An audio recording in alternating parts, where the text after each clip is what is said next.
Is there anything else you want to share with us? What else happened there? So What was really also interesting yesterday, Horace, is I was talking to quite a lot of these women at the protests, and my crossover obviously was because I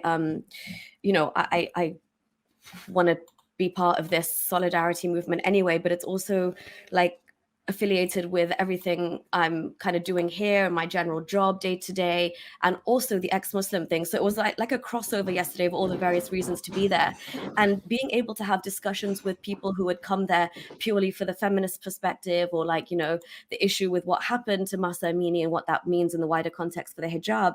It was really good where I got to have conversations with people who were not Muslim previously, and I said this was a great time for me to keep putting out the actual source of why hijab came into Islam, because I looked at one of these women and I was like, it's actually a really embarrassing story, and she's like, yeah, and I was like, yeah, it's actually, and then I explained to her how Sauda would answer the call of nature, and she was flabbergasted, and I was like, this did not happen directly like as a revelation from Muhammad and then it ended up in the Quran. This was actually like one of his companions, Omar, who later became a Khalif, and they didn't know this aspect. So I said it's really interesting for me to keep pushing this into the limelight for Muslim women to actually acknowledge and understand the source of where it came from. And then by all means, make up your mind, but please let's acknowledge that this was done by Omar. And then we got into more feminism discussions. And I was like, so the reason I hate the hijab even more is because the reasons and the intent that Omar brought it out was to say, there needs to be a hierarchy between believing women and the slave women who we are basically fair game to us. They need to be walked around with their nipples and their breasts exposed, their hair uncovered. And we see that because Omar actually in one instance where a slave woman tried to veil said, what do you think you're doing? And he reprimanded her. And the verse in the Quran I was explaining to them that talks about, obedient women, believing men, make sure your women kind of cover up, is the follow-up on the Quran, and the tafsir for that is so that they are not recognized or molested. So the flip side of that means that sex slaves or non-Muslim women are okay to be molested, and like that's the, you know what I mean? That's the underlying message here, that you're allowed to see them on the street and go up to them and sexually harass them or molest them. The reason we're covering up you Muslim women is so we recognize you as one of us, and we won't do that to you, but we'll do that to all of these other women. And I think there's layers to this hijab and feminism discussion that need to be unpacked, like even the hierarchy it divides women into. Yeah, that's the hadith that you're talking about. He went to the daughter Hafsa and said, didn't I see your brother's slave girl dressed like a free non-slave woman, walking among the people and causing trouble? Umar disapproved of that. This is one of the Sahih hadiths, and there are other references as well that you can find. Moreover, what Nuria was just talking about, this particular hadith, when Sauda, poor woman, just went to do her business in the fields, and Umar saw her, and he said, oh, Sauda, I've seen you going to the toilet. And then he came to the Prophet and he said, oh, Prophet, when are you going to get the hijab verse?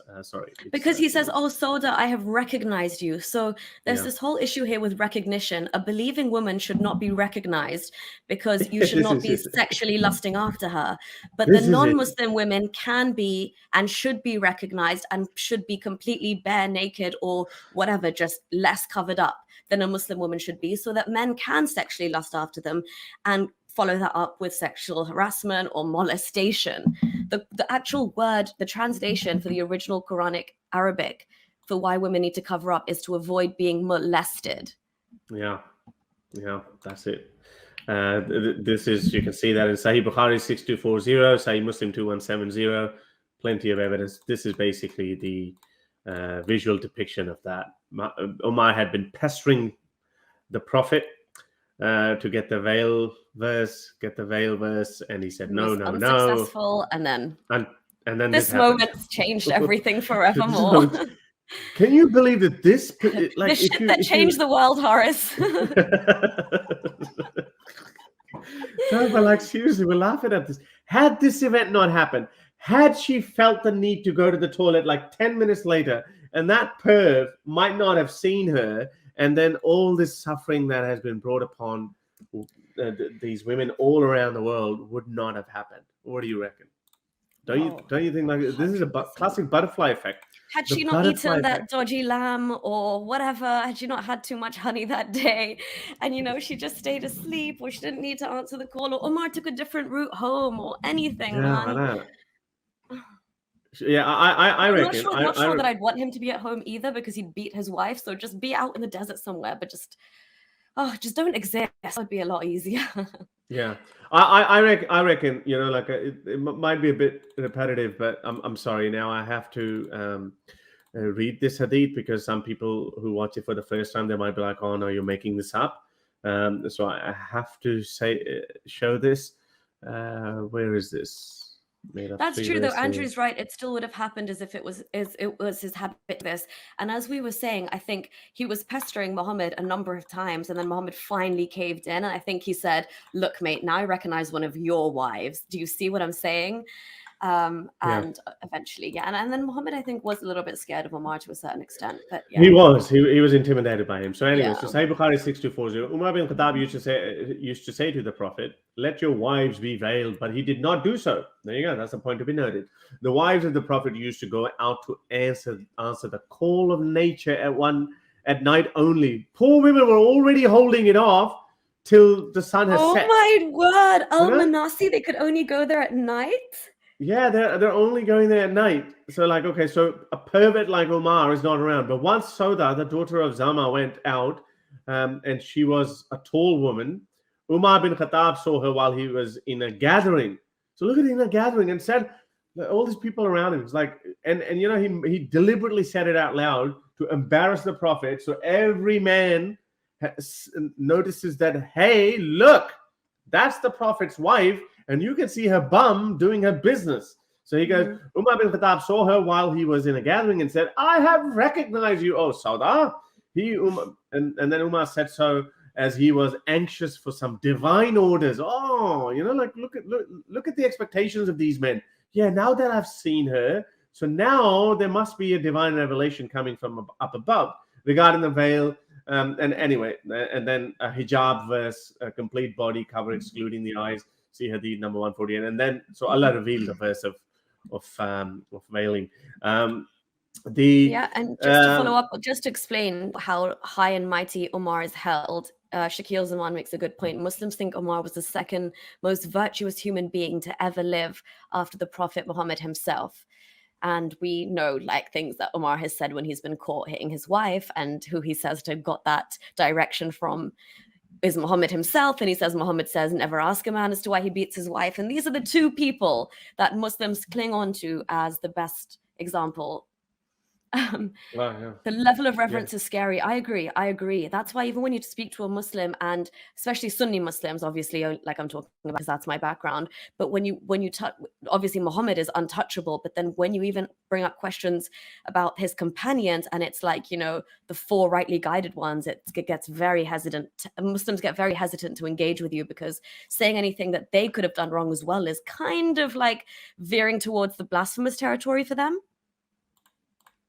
Yeah, this is the hadith Nuria was referring to. Sahih Sunan Ibn Majah, 1986, hadith Hassan, which is just good as Sahih. Slightly lower ranking, but it is accepted to be true. He said, I was a guest. This guy is telling, Ashad bin Qais is telling the story. I was a guest at the home of Umar one night, and in the middle of the night, he went out and hit his wife, and I separated them. When he went to bed, he said to me, Oh, Ashad, learn from me something that I have heard from the Messenger of Allah. A man should not ask why he beats his wife, and do not go to sleep until you have prayed the witr. And the third one, I forgot. And he said it because Prophet used to do things in three. So that's why he said it. And there's some other instances as well. Odd numbers, yeah. So yeah, go on. Imagine the kind of beating his wife would have been getting, that this stranger dude got up in the middle of the night. He must have heard these shouts and screams. But okay, people have been hitting their wives, since the day dot. But this is, as you said, is one of the most revered men in Sunni Islam. Definitely up above at the top is Muhammad. And then you've got maybe arguably Abu Bakr, and then definitely Umar. Umar, yeah, Abu Bakr Definitely and Umar Umar. for sure. Yeah. And also, this is an interesting point on the hijab, the whole incident of Sauda being in Al Manasi as well, which was literally just like open territoire, like desert territoire for them to basically go and answer the call of nature, right? It wasn't Yeah. anything like even there was no like covering, as we can see. Omar literally just saw her. There was nothing, there was no barrier in between them. But yeah, where was it? Andrew Martin makes a good point that it also shows the poverty of Muhammad's Muslims, unable to provide covered toilet buildings or any form of, a simple shelter or something of that kind. Only if they were born in the Roman Empire or the Persians. So yeah, they would have had better toilet facilities. Exactly. Or Mohenjo-daro, or Tesla. They had drainage and irrigation and all sorts going on there. Running water. Yeah. If you like these videos and want to support me in my activism, then you can support me on Patreon or PayPal. Stay free, everyone.